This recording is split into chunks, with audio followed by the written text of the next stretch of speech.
ini, kita akan bersama seorang figura usahawan yang menjadi ikon dan mudah dikenali dengan tagline-nya, "Comel tak Kak Tun?" Kata memang comel. Seorang yang sederhana walaupun sudah berjaya. Dr. Zaitun, seorang figura, seorang usahawan yang berjaya.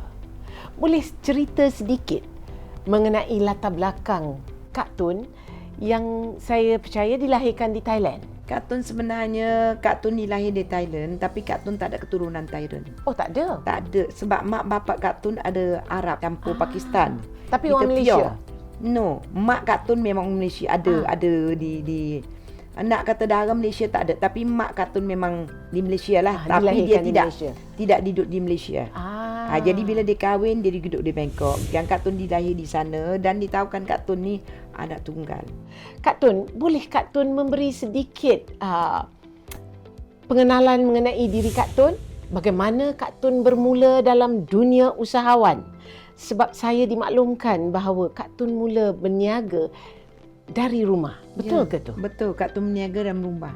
Sebab Kak Tun memang minat berniaga. Walaupun Kak Tun ni belajar, tapi Kak Tun rasa rezeki dan perniagaan ni lagi luas lah. Dan tambah-tambah bila Kak Tun kahwin dekat orang Malaysia, Kak Tun duduk di sini. Walaupun Kak Tun tak berapa fasih bahasa Melayu, tapi Kak Tun niaga. Masa tu anak kecil-kecil lagi, kita jual kosmetik, jual lipstick, jual bedak, macam-macam kita jual, handbag semua kita jual. Dalam 20 tahun? Lebih, sebab Kak Tun dalam bidang kosmetik dah 20 tahun lebih. Masih mempunyai ketahanan ya? Memang, masih pernah buka salon, pernah buka butik, macam-macam. Rahsianya Kak Tun? Rahsia. Ya. Kak Tun berminat berniaga sebab Kak Tun Tun ada minat dan kita kena tahu apa yang hobi kita tu apa. Hobi kita apa? Penting. Kalau you nak buat perniagaan, contoh macam Kak Tun. Kata Kak Tun masak sedap. Kenapa Kak Tun tak buka kedai makan? No. Sebab I tak suka minyak-minyak bau. I jadi busuk. I tak nak. I suka kecantikan.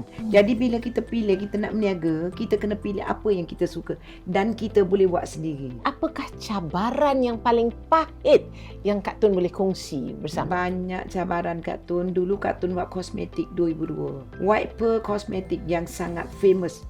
Tiap-tiap salon mesti ada. Masa tu tak ramai pengasas. Dan Kak Tun memang berjaya betul-betul. Tapi Kak Tun ada share partner. Okey, bila kita ada share partner, kadang-kadang sometimes ada lah. Kita dua kepala kan, biasalah. Dan kita ada 72 produk masa tu. 72 produk. Dan Kak Tun minta pecah kepada share partner, Kak Tun ambil alih semua kosmetik tu. Kosmetik tu rasa macam terlalu ramai. Kita kena ada idea, kita kena ada identiti kita sendiri. Kita berniaga ni kita tak boleh ikut siapa. Kita kena ikut apa kita rasa, kita ada masalah apa. Dan masa tu kebetulan Kak Tun umur 40 lebih, 46, 47. Kak Tun dah start dah menopause. 46, 47? Ya. Sekarang umur Kak Tun? 67 je. Umur sekadar angka, melalui menopause dengan yakin. Kenapa Kak Tun menghilang selama beberapa tahun Kak Tun? Kak Tun biasalah bidang bisnes. Kita duduk terlalu tinggi dan hati orang ni, rambut sama hitam, hati tak sama. Betul. Bila kita berjaya, lama orang tak boleh turunkan kita juga. Sampai itu tahap kena sihir lah.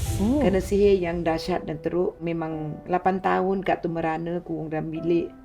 Tak boleh buat apa. Ramai orang sangkakan Kak Tun ni dah meninggal. Kak Tun dah balik Arab. Kak Tun dah tak ada. Sebenarnya Kak Tun masih ada dan dikurung dalam rumah seorang diri dan tidak pernah cerita dengan orang. Kak Tun kata dikurung atau Kak Tun sendiri yang mengurungkan diri? Kak Tun kurung diri Kak Tun. Kenapa sebab Kak Tun tak boleh keluar. Bila Kak Tun nak keluar, kaki Kak Tun jadi macam air batu. Kalau kat dalam rumah? Kat dalam rumah boleh jalan, sikit-sikit boleh jalan. Tu selalu aboy selalu usik maming situ sini buat benda-benda. Saya boleh jalan, tapi bila saya start depan pintu rumah je, bukan pagar tau, pintu saya nak keluar, kaki saya dah jadi keras. Dan bila saya masuk office, saya rasa macam ada benda panas, saya tak nak berniaga. Dan satu masa tiba-tiba saya duduk dalam program TV, tak ada bincang dengan siapa-siapa. Kak Tun rasa Kak Tun dah tak boleh duduk situ. Kak Tun cakap, okey, awak akan tengok Kak Tun hari ini saja. Kak Tun akan berhenti dah keluar TV. Allah. Dan start pada hari itu Kak Tun hilangkan diri. Bagaimana Kak Tun mengatasi cabarannya Kak Tun? Kak Tun pegang pada satu ya. Kak Tun bukan ustazah, bukan orang yang alim. Kak Tun memang jahil. Tetapi Kak Tun pegang pada satu, Allah kuasa. Dan Kak Tun mungkin masa tu Allah nak bagi lagi Kak Tun rapat dengan dia. Jadi 8 tahun yang Kak Tun kurung diri Kak Tun buat amal ibadah. Kak Tun berzikir, Kak Tun bersolat. Banyak orang tanya Kak Tun amalan apa Kak Tun buat semua-semua. Itu memanglah kita ada amalan. Tapi Kak Tun jenis satu yang degiran Kak Tun tu ada. Kak Tun tahu siapa yang buat. Kak Tun semua kita tahu. Tapi antara kita dengan Allah sajalah. Dan Kak Tun pun dah maaf dah lah. Antara dia dengan Allah saja. Bila mati esok-esok Allah akan soal. Jadi Kak Tun bertahan 6 tahun. 2022 Kak Tun start jumpa doktor. Tapi walaupun diuji, Kak Tun tetap menerusi perniagaan Kak Tun. Kak Tun tak henti-henti juga ya? Tak. Alhamdulillah, syukur. Sekarang matlamat Kak Tun, hala tuju Kak Tun. Kak Tun nak comeback. Sebab sebelum Kak Tun jadi jutawan, Kak Tun doa 10 tahun. Berdoa 10 tahun.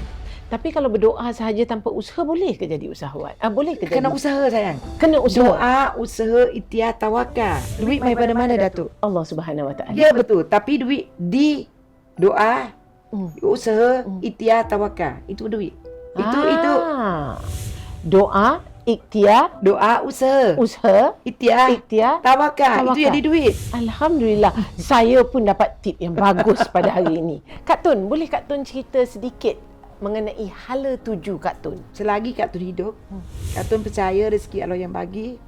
Dan semua Allah dah tulis. Sebab Kak Tun percaya selagi kita usaha ikhtiar tawakal, Allah akan menentukan. Hala tuju Kak Tun banyak selesai masalah Kak Tun. Dan Kak Tun ada janji dengan Allah, ada janji dengan sesuatu yang Kak Tun perlu buat. Jadi kita cari duit sekarang untuk bukan nak cari dunia, tapi duit kita untuk akhirat. Saya nak cungkil sedikit yang janji itu. Adakah ke satu negara pada ketika itu, wanita pertama yang ke sana? Ya, betul. Palestine? Ya, Gaza. Alhamdulillah. Saya ada pergi ke Gaza. Je wanita semua ramai pergi Gaza. Bukan, tapi wanita pertama yang pergi Gaza dengan bawa duit sendiri. Saya tak kutip derma, saya tak apa, dan dijemput oleh kerajaan Gaza. Dan saya pergi dengan bawa rombongan, saya bayar semua. Alhamdulillah, bila saya pergi dia kata, "Okey Zaitun, Watini was Zaitun, you tak boleh balik, you kena duduk di Palestin." No, I kena balik.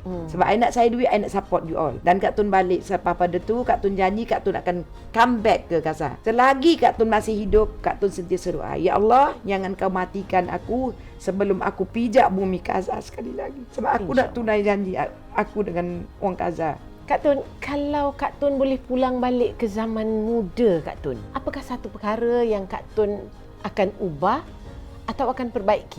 Kak Tun akan ubah sikap Kak Tun sendiri. Mudah ditipu orang. Ditipu oleh orang. Mudah kesian. Mudah percayai. Sebab Kak Tun tak pernah fikir nak tipu orang.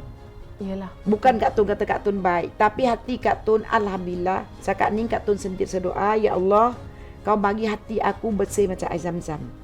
Aku tak nak ada sifat dengki, hasad, semua aku tak nak. Engkau jauhkan." Jadi Alhamdulillah, Kak Tun ni tolong saja. Kalau Kak Tun boleh berubah balik, Kak Tun nak tukar sikap tu, Kak Tun jadi berhati-hati. Kak Tun, kita dah sampai ke penghujung program kita. Nasihat Kak Tun kepada anak muda yang ingin menceburi dalam bidang usahawan ini, menjadi seorang usahawan yang berjaya seperti Kak Tun. Apakah nasihat? Nasihat Kak Tun minta maaf ya kalau tersinggung siapa-siapa. Kak Tun tengok orang sekarang tidak meniaga dengan betul-betul ikhlas. Duit tu penting. Duit tu penting. Siapa cakap duit tak penting? Duit penting. Tapi keikhlasan, dan you kena pilih bidang yang you betul-betul minat. Kak Tun selalu pesan anak-anak Kak Tun, jak kecil, kau mimpi sayang, tapi kau kena capai mimpi kau. Jangan kau mimpi kosong. Tak boleh mimpi kosong. Ingat tu. Mimpi nak jadi itu ini boleh, tapi jangan melampau lah. Jangan mimpi kosong.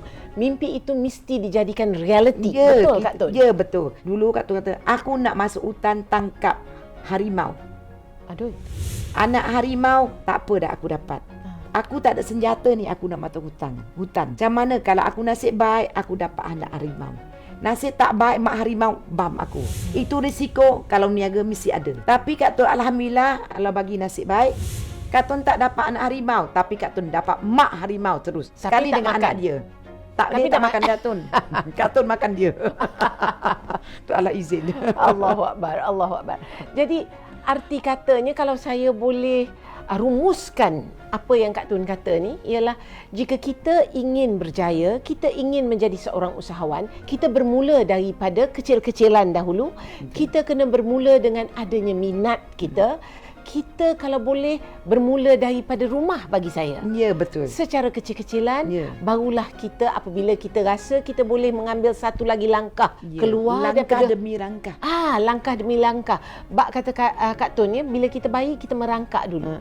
Selepas merangkak kita bertatih. Selepas bertatih barulah kita berjalan dan kita berlari. Ya, betul. Barulah kita sebagai seorang usahawan akan berjaya. Betul Kak Tun? Betul. Alhamdulillah, syukur. Terima kasih Kak Tun. Terima kasih. Iklankan jenama anda agar dipercayai ramai. Layari www.knkvgroup.com. Anda mahu anjurkan acara yang berprestij? Layari www.knkvgroup.com. Anda perlukan latihan pemasaran untuk pasukan anda? Layari www.knkvgroup.com. KNKV Group, sebuah produksi periklanan, penganjur acara dan latihan pemasaran. Pilihan jenama-jenama unggul di Malaysia.